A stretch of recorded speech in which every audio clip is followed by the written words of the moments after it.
Well, the 77-year-old defendant, Donald Trump, is now the first presidential candidate in history to campaign for the presidency by campaigning for the right to commit any crime he wants to commit as president of the United States. Here is Donald Trump making his case yesterday to the voters of New Hampshire about why he should be allowed to commit crimes as president. If you have a president that doesn't have immunity, he's never going to be free to do anything because the opposing party will always indict him as soon as he leaves the White House. And you can't let that happen. You can't. You take away all of the power of the presidency, it'll be a different country. The immunity that Donald Trump is asking for does not exist in the Constitution or in law, and that is why he is appealing to the Federal Circuit Court of Appeals in Washington, D.C. to create the kind of presidential immunity that no president has ever had. Donald Trump's claim that without criminal immunity, every president will be prosecuted after leaving office is easily proven wrong by something called American history, about which Donald Trump knows absolutely nothing.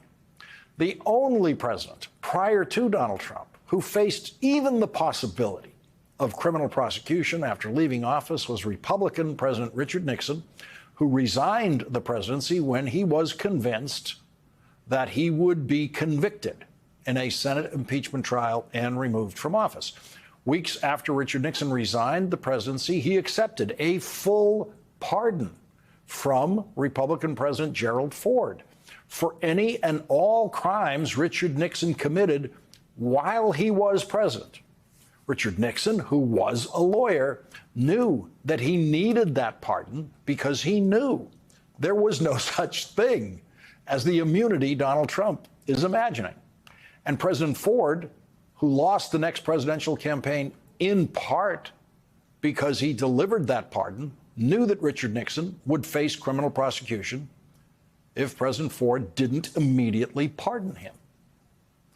2 weeks ago tomorrow, the Federal Appeals Court in Washington, D.C. heard oral arguments from Donald Trump's lawyer and Special Prosecutor Jack Smith's team on the claim of immunity asserted by Donald Trump's lawyers. The appeals court is probably aware of the presidential campaign calendar in New Hampshire and could be waiting until the day after the voting in the New Hampshire primary to issue the court's opinion.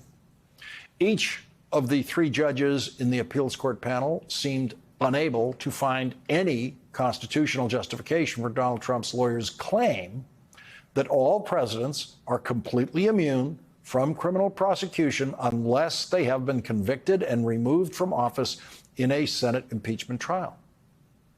The civil trial of E. Jean Carroll versus Donald Trump has been postponed because of possible COVID exposure of one of the jurors in the case. The court was supposed to resume hearing the case today, but the session was canceled because of the COVID risk. The trial is now scheduled to resume on Wednesday, the day after the New Hampshire primary. Donald Trump's attorneys have indicated that Donald Trump might testify in his own defense in that case. There are many reasons why most experienced attorneys have expected Donald Trump to never take the witness stand in any of the cases against him. The single most important reason is it does seem impossible for a pathological liar like Donald Trump to testify under oath without committing perjury.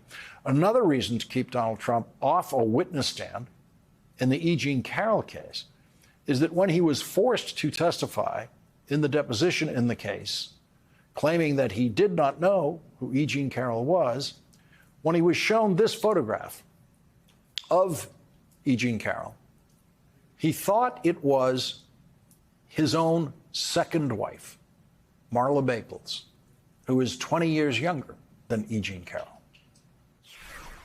You have in front of you a black and white photograph that we've marked as DJT-23. I don't even know who the woman. Let's see. I don't know who. It's Marla. You're saying Marla's in this photo? That's Marla. Yeah, that's my wife. Which woman are you pointing to? No, That's Here. Carol. Oh, is that, the person okay. you just pointed to was Oh, I E. Jean see. Carroll. Donald Trump was triply wrong about that photograph. His wife was in the photograph, but it wasn't the person he was pointing to. His wife at the time was in the photograph. And the person he was pointing to was not Marla. The person he was pointing to was E. Jean Carroll. And Marla Maples was not his wife at that time. So he's wrong in every way he said that. Marla Maples was Donald Trump's second wife, who he divorced in 1999. When he was looking at that photograph during a deposition 23 years later, in October 2022, he was married to his third wife, but obviously, at Donald Trump's age, keeping track of who his wife is at any given moment is no longer very easy for him. This weekend in New Hampshire, once again, Donald Trump demonstrated to New Hampshire voters and his lawyers just how risky it would be to put Donald Trump on a witness stand when Donald Trump blamed the attack on the Capitol by Trump supporters on January 6th on Nikki Haley, because he believed in his 77-year-old fragile mind that Nikki Haley was Speaker of the House on that day, not Nancy Pelosi. By the way, they never report the crowd on January 6th. You know, Nikki Haley, you know, did you know they destroyed all of the information, all of the evidence, everything? Deleted and destroyed all of it, because of lots of things. Like Nikki Haley is in charge of security. We offered her 10,000 people, soldiers, National Guard, whatever they want. They turned it down. They don't want to talk about that. Imagine a mind like that on a witness stand under oath. Tonight in New Hampshire, Nikki Haley said this about Donald Trump. Chaos follows him, and we can't be a country in disarray and have a world on fire and go through 4 more years of chaos because we won't survive it.